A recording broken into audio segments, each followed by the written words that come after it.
ओम शांति। आज प्रातः मुरली 5/4/2021। मधुर संतान माने परम प्रिय भोलानाथ बाबा तुम मानक सम्मुखरे बसिछंती। तुमे तांको स्नेहर सहित मने पकाओ, तेबे तांको प्रति आकर्षण बढ़ी बढ़ी चलिबो एवं सब विघ्न समाप्त होइछिबो। प्रश्न: ब्राह्मण संतान मानकर केउ कथा सर्वदा स्मृति रे रहिले केबे भी विकर्म हेब नाही? उत्तर: जेउ कर्म मु करिबी मोते देखि अन्य माने मध्य करिवे, एही कथा स्मृति रे रहिले विकर्म हेब नाही। जदि केही लुचि छपि मध्य पाप कर्म करूछंती किंतु धर्मराज ठारू लुचि परिबे नाही, तुरंत ताहार दंड मिली जिवो। आगकू गले आहुरी अधिक कड़ा नियम होई जिवो। एही इंद्र सभारे कौनसी पतित लुचि छपि बसी पारिबे नाही। ओम शांति। मिठा मिठा रुहानी संतान माने जानिछंती जे एबे रुहानी बाबा आमको एही सृष्टिर आदि मध्य अंतर ज्ञान सुनाउछंती। तांकर नाम हेउछि भोलानाथ। लौकिक पिता बहुत भोला अटंती। केते कष्ट सही मध्य पिलामाननको पढ़ाई थांती, संभाली थांती। पुणी जेतेबेले पिलामाने बड़ होई जांती सेतेबेले तांको सब किछि देई निजे वानप्रस्थ अवस्था नहीं थांती। बुझंती जे आमे आमर कर्तव्य सारिलु, एबे पिलामाने सब किछि बुझिबे। तेणु पिता भोला हेले ना, एकथा मध्य बाबा एबे तुमको बुझाउछंती काहेकि ना से स्वयं भोलानाथ अटंती। लौकिक पितांक पाई मध्य बुझाउछंती जे से केते भोला अटंती। सी हेउछंती हदर भोलानाथ, ये हेउछंती बेहदर भोलानाथ बाबा।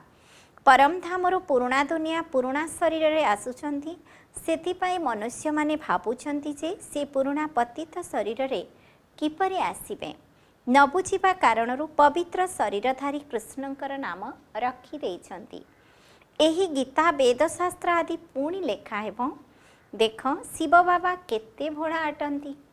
जेतेबेले आसुछंती एहीपरि अनुभव हुए जेपरि कि बाबा एठी ही बसिछंती। एही साकार बाबा मध्य भोला अटंती ना।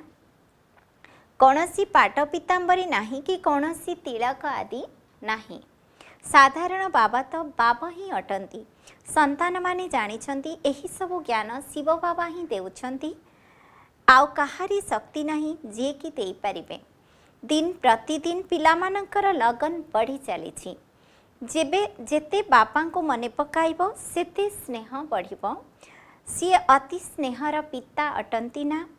ताहा केवल एबे नुहे किंतु तुमे भक्ति मार्ग रे मध्य अति प्रिय बोली भाबुथिल। कहूथिल बाबा आपण जेबे आसीबे मु आउ समस्तंक ठारू मोह छड़ाई आपण को ही भल पाइबी। तुमे मध्य एबे जानुछ किंतु माया एते भल पाइबा को देउ नाही। माया एपरी चाहू नाही कि ये मोते छाड़ी बाबा को मने पकाऊ। सी चाहूची जे देह अभिमानी होई केवल मोते भल पाऊ। माया एहा ही चाहूची, तेणु बहुत विघ्न पकाउछि। तुमको विघ्न को पार करिवार अछि। पिलामानको किछि त परिश्रम करिबा को हेबना। पुरुषार्थ द्वारा ही तुमे निजर प्रारब्ध पाउछ। पिलामाने जानिछंती उच्च पद पाइबा पई केते पुरुषार्थ करिबा को हेबो। प्रथमतः विकार को दान देवार अछि। द्वितीयतः बाबांक ठारू जे अविनाशी ज्ञान रत्नर धन मिलुछि ताहा दान करिवार अछि। जे अविनाशी धन द्वारा ही तुमे एते धनवान हेउछ। ज्ञान हेउछि रोजगारर पंथा। ताहा हेउछि दर्शन शास्त्र। एहा हेउछि आध्यात्मिक ज्ञान। शास्त्र आदि पढ़ी मध्य बहुत रोजगार करंती। गोटिए कोठरी रे ग्रंथ आदि रखिदेले अल्प किछि सुनाई देले बास रोजगार होई जिवो। ताहा कोनोसी यथार्थ ज्ञान नुहे। यथार्थ ज्ञान एकमात्र बाबा ही देउछंती। जे पर्यंत काहाको ए रुहानी ज्ञान मिले नाही से पर्यंत एही दर्शन शास्त्र बुद्धि रे रही थाए। से माने तुम कथा सुनंती नाही। तुमरा संख्या बहुत कम। यह 100% निश्चित जे एही रुहानी ज्ञान पिलामाने रुहानी बाबांक ठारू नेइछंती। ज्ञान हेउछि रोजगारर पंथा। ଏହା ଦ୍ୱାରା ବହୁତ ଧନ ମିଳୁଛି। ଯୋଗ ହେଉଛି ସ୍ୱାସ୍ଥ୍ୟର ଉତ୍ସ, ଅର୍ଥାତ୍ ଏହା ଦ୍ୱାରା ନିରୋଗୀ ଶରୀର ମିଳିଥାଏ। ଜ୍ଞାନ ଆଧାରରେ ଧନ ମିଳିଥାଏ। ଏହା ହେଲା ଦୁଇଟି ମୁଖ୍ୟ ବିଷୟ। ପୁଣି ତାହାକୁ କିଏ ଭଲ ଭାବରେ ଧାରଣ କରନ୍ତି, କିଏ କମ୍ ଧାରଣ କରନ୍ତି। ତେଣୁ ଧନ ମଧ୍ୟ କ୍ରମାନୁସାରେ ମିଳେ। ଦଣ୍ଡ ଭୋଗ କରି ପଦ ପାଆନ୍ତି, ସମ୍ପୂର୍ଣ୍ଣ ଯୋଗ କରନ୍ତି ନାହିଁ। ତେଣୁ ବିକର୍ମ ବିନାଶ ହୁଏ ନାହିଁ। ପୁଣି ଦଣ୍ଡ ଭୋଗ କରିବାକୁ ପଡ଼େ, ପଦ ମଧ୍ୟ ଭ୍ରଷ୍ଟ ହୋଇଯାଏ। ଯେପରି ସ୍କୁଲରେ ଦଣ୍ଡ ମିଳିଥାଏ, ଏହା ହେଉଛି ବେହଦର ଜ୍ଞାନ। ଏହାଦ୍ୱାରା ବେଡ଼ା ପାରି ହୋଇଯାଏ।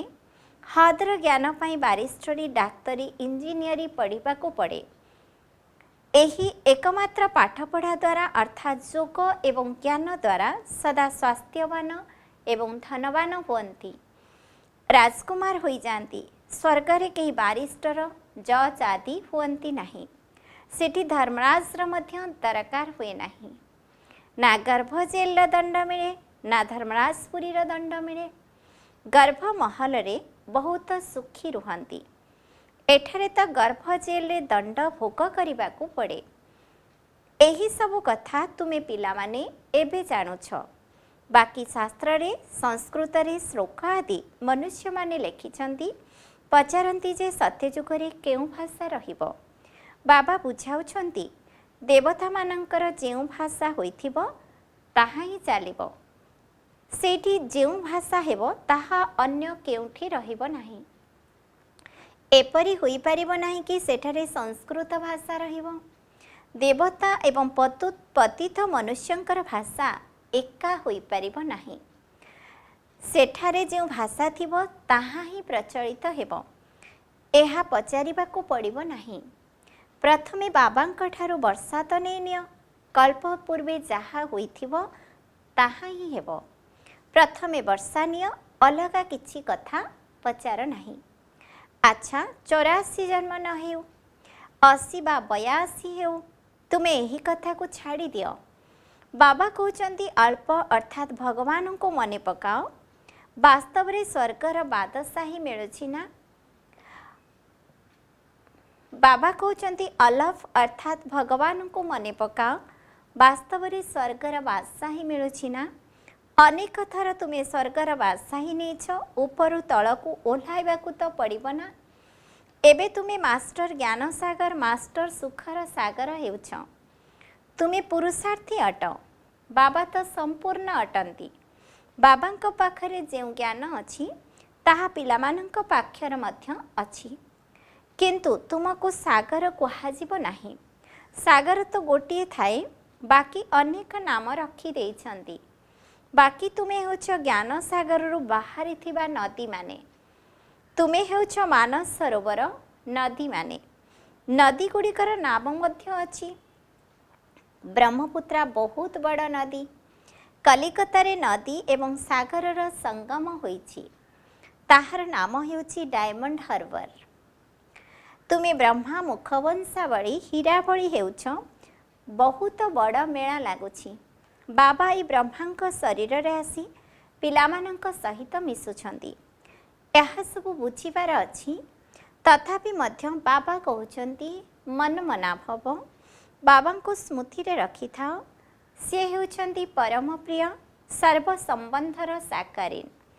ଆଉ ସବୁ ସମ୍ବନ୍ଧୀ ହେଉଛନ୍ତି ବିକାରୀ। ତାଙ୍କଠାରୁ ଦୁଃଖ ମିଳୁଛି। ବାବା ତୁମକୁ ସବୁର ପ୍ରତିବଦଳରେ ସବୁ ସମ୍ବନ୍ଧର ସ୍ନେହ ଦେଉଛନ୍ତି, କେତେ ସୁଖ ଦେଉଛନ୍ତି। ଆଉ କେହି ଏତେ ସୁଖ ଦେଇପାରିବେ ନାହିଁ।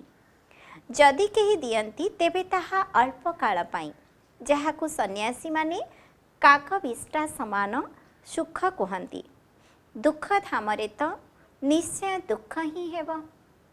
ତୁମେମାନେ ଜାଣୁଛ ଯେ ଆମେ ଅନେକ ଥର ଏହି ଅଭିନୟ କରିଛୁ, କିନ୍ତୁ ଆମେ ଉଚ୍ଚପଦ କିପରି ପାଇବା ତାହାର ଚିନ୍ତା ରହିବା ଉଚିତ। ବହୁତ ପୁରୁଷାର୍ଥ କରିବାର ଅଛି, ଯେପରିକି ମୁଁ ସେଠାରେ ଫେଲ୍ ହୋଇ ନଯାଏ। ଭଲ ନମ୍ବର ରଖି ପାସ୍ ହେବ, ତେବେ ଉଚ୍ଚପଦ ପାଇବ, ଆଉ ଖୁସି ମଧ୍ୟ ହେବ। ନିଜର ଯୋଗ ଅନୁସାରେ ପଦ ପାଇବେ। ସମସ୍ତେ ଏକାଭଳି ହୋଇପାରିବେ ନାହିଁ। बहुत गोपी माने अछंती जे कि केबे मध्य बाबांक सह मिसी नाहांती, बाबांक सहित मिसिबा पई छटपट हेउछंती। साधु सन्यासी मानंक पाखरे छटपट हेबा कथा किछि न थाए। एठी तो शिव बाबांक सहित मिसिबा पई आसुछंती। आश्चर्यजनक कथा ना। घरे बसी मने पकाउछंती, शिव बाबा आमे आपणकर संतान अटो। आत्मार स्मृति आसुछि। तुमे माने जानुछ आमे शिव बाबांक ठारू कल्प कल्प वर्ष नेउछु। सेही बाबा पुणी कल्प परे आसिछंती, तेणु न देखि रही पारिबे नाही। आत्मा जानुछि जे बाबा आसिछंती, शिव जयंती मध्य पालन करुछंती, किंतु किछि भी जानती नाही। शिव बाबा आसी पढ़ाउछंती, एकथा किछि भी जानती नाही। नामको मात्र शिव जयंती पालन करुछंती, छुट्टी मध्य करुनाहांती। जे संपत्ति नेउछंती तांकर किछि महत्व रखी नाहांती। जे संपत्ति देउछंती तांकर किछि महत्व रखी नाहांती। आ जहांको वर्षा देले तांकर नाम प्रख्यात करि देइछंती। बाबा खास भारत को आसी स्वर्ग करिछंती, बाकी समस्त को मुक्ति देउछंती। समस्ते मध्य मुक्ति चाहंती। तुमे जानुछ मुक्ति परे जीवन मुक्ति मिलिब। बापा आसी मायार बंधनरु मुक्त करुछंती। बाबांको समस्तंकर सद्गति दाता बोली कहा जाए। जीवन मुक्ति तो समस्तंको पुरुषार्थर क्रम अनुसार मिले। बाबा कहउछंती एहा हेउछि पतित दुनिया दुख धाम। सत्य जुगरे तुमको केते सुख मिलिब, ताहाको स्वर्ग कहा जाए। अल्लाह काहींकि बहिस्थ रचना करिले? केवल कण मुसलमान मानंक पई रचना करले? निज निज भाषा रे केही स्वर्ग कहउछंती, केही बहिस्थ कहउछंती। तुमे जानुछ स्वर्ग रे केवल भारत ही रहिब। एही सबु कथा पुरुषार्थर क्रम अनुसार तुम बुद्धि रे रहिछि। जणे मुसलमान मध्य कहूथिले मु आल्लाहंक बगीचा को गली। एसबु साक्षात्कार होइथाए प्रथमरो ही ड्रामा रे निर्धार्य होइछि। ड्रामा रे जहा किछि हुए सेकेंड पास हिला बोली कहिबा, जहा कि कल्प पूर्वे मध्य होइथिला। काली कौन हेब एहा जणा नाही।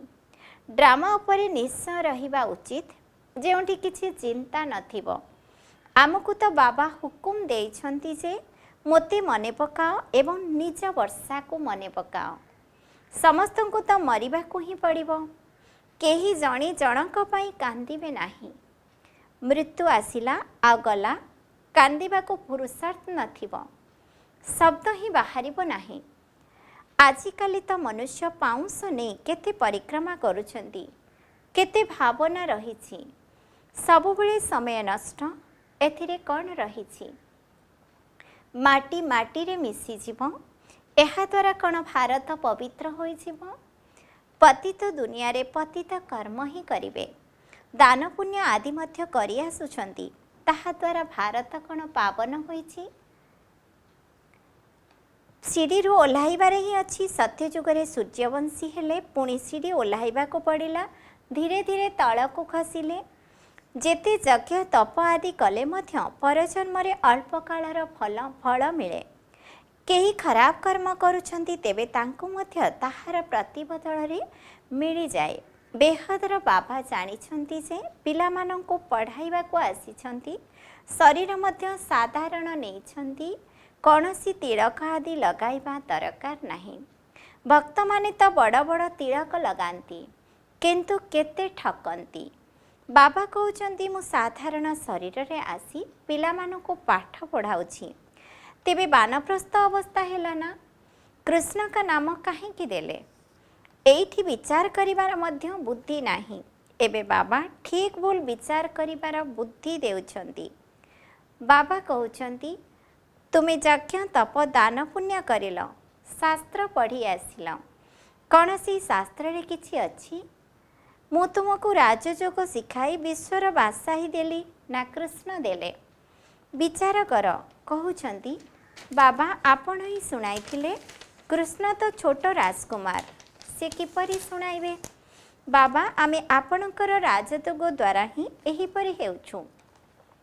बाबा कहउछंती शरीर उपरे भरोसा नहीं, तेणु बहुत पुरुषार्थ करिवार अछि। बाबा को समाचार सुनाती अमुक बहुत निश्चय बुद्धि अटंती। मु कहूछि बिल्कुल निश्चय नहीं, जहाको बहुत स्नेह कली सी आज नहीं। बाबा तो समस्तଙ୍କ सहित स्नेहरे मिशुछंती। जेपरी कर्म मु करिबी मोते देखि अन्य माने करिवे। केही तो विकारग्रस्त होई पुणी आसी छपी करी बसुछंती। बाबा तो तुरंत संदेशी को जणाई दियंती। एहीपरि कर्म करिला बाला बहुत संवेदनशील होई जिवे, आगको चली पारिबे नाही। परवर्ती समय केही किछि कले तेबे एकदम कड़ा नियम होई जिवो। आगको तुमे बहुत देखिबो बाबा कौन कौन करुछंती। बाबा कौन दंड देबे, धर्मराज द्वारा दंड देबे। ज्ञान रे प्रेरणार कथा नाही। भगवान को तो सबु मनुष्य कहउचंती, हे पतित पावन आस आमको आसी पावन कर।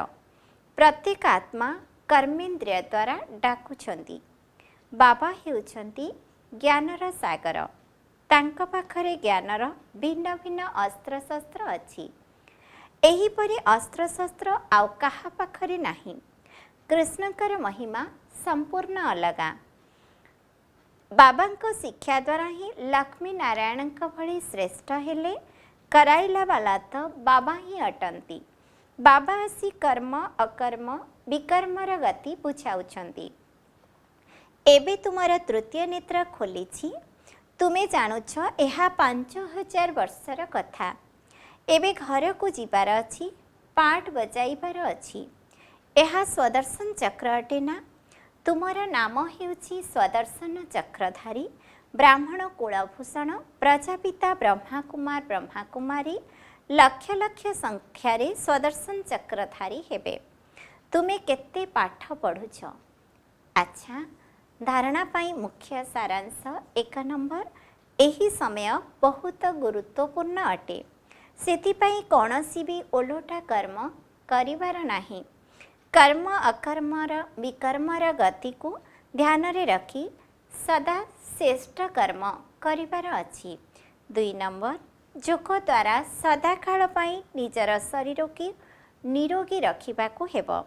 एकमात्र परम प्रिय बाबा को ही मने पकाइबा को हेबो। बाबांक ठारू जो अविनाशी ज्ञान धन मिलुछि सेगुडी को दान करिबा को हेबो। वरदान, स्वमान स्थित रही विश्व द्वारा सम्मान प्राप्त करुथिबा देह अभिमान मुक्त आत्मा हुआ। पाठ पढ़ार मूल उद्देश्य है देह अभिमान ठारू मुक्त होई देही अभिमानी हेबा।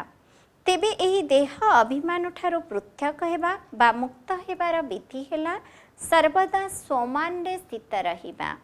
संगम जुगर एवं भविष्यतर जो सबु अनेक गुड़िए स्वमान रही सेगुड़िक मध्यरु जेकोसी गोटे स्वमान स्थित रहिबा द्वारा देह अभिमान समाप्त हेबाकु लागिबो एवं जो माने सर्वदा स्वमान स्थित रही थांती सेमानकु स्वतः भावरे सम्मान प्राप्त होइथाए। सदा सर्वदा स्वमान स्थित रहउथिबा आत्मा ही विश्व महाराजन होइथांती एवं सारा विश्व सेमानंको सम्मान देइथाए। स्लोगान, जेपरी समय सेहीपरी निजको परिवर्तन करिनेबा ही खांटी सुना हेबा। ओम शांति।